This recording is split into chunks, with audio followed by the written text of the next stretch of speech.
ফুয়া তুই তো লাম্পা চুরার মাত মারছিস রে ফুয়া, তোরে তো আমি দেখি নাই। তুই কোথায় থাকস?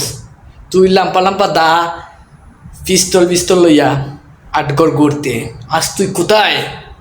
আজ তুই মৌলিবাজার শহরও বলে তুই লাম্পা লাম্পা দা লইয়া বলে গেছ। আজ তুই কই? রাত হলে বাড়িতে ঘুমাস না, দিন হলে তোরে দেখা যায় না, আর তুই ফেসবুকও কয়েকটা পোস্ট দিলেই বোঝা যায় তুই বড় নেতা হয়ে গেছ। 17 বৎসরের জ্বালা নিয়ে কুয়েত থেকে আমি এসেছি, তোকে দেখতে পাই নাই। তুই কোথায় থাকস আমাকে বল। কিন্তু 17টা বৎসর আমরা কারোর কাছে কিছু বলতে পারি নাই, দেশের কাছে বলবো 17টা বছরের জ্বালা। আর তুই দিয়ে একটা কথা মেতেই নেতা হয়ে গেছ। কিভাবে? তুই চোখের সামনে আয় আমার সাথে বিয়ে, আমি তোর সাথে দেখা করতে চাই।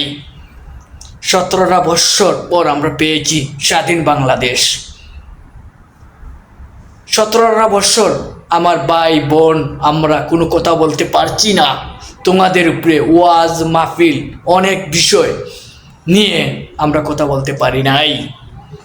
একটা ওয়াজ করতে হলে তোমরা পুলিশ, তোমরা আওয়ামী লীগের নেতারায় অনেক তোমার মতন ছাত্র নেতারায় আমাদের ওয়াজে গিয়েও ডিস্টার্ব দিয়েছ। আমরা ছাড় দিব, ছেড়ে দিব না। জেনে রাখ, তোকে আমি তোকে বা করবো। তুই কোথায় আসো?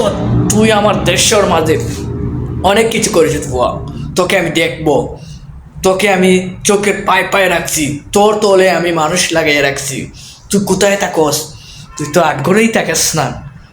রাত হলে তুই কোথাও লুকাই লুকাই থাকস, রাত হলে বাড়িতে থাকস না কেন রে? তোর এত ভয় কেন? তুই কাপুরুষের মতন কেন থাকস? Good bye. क्या बदतमीजी है।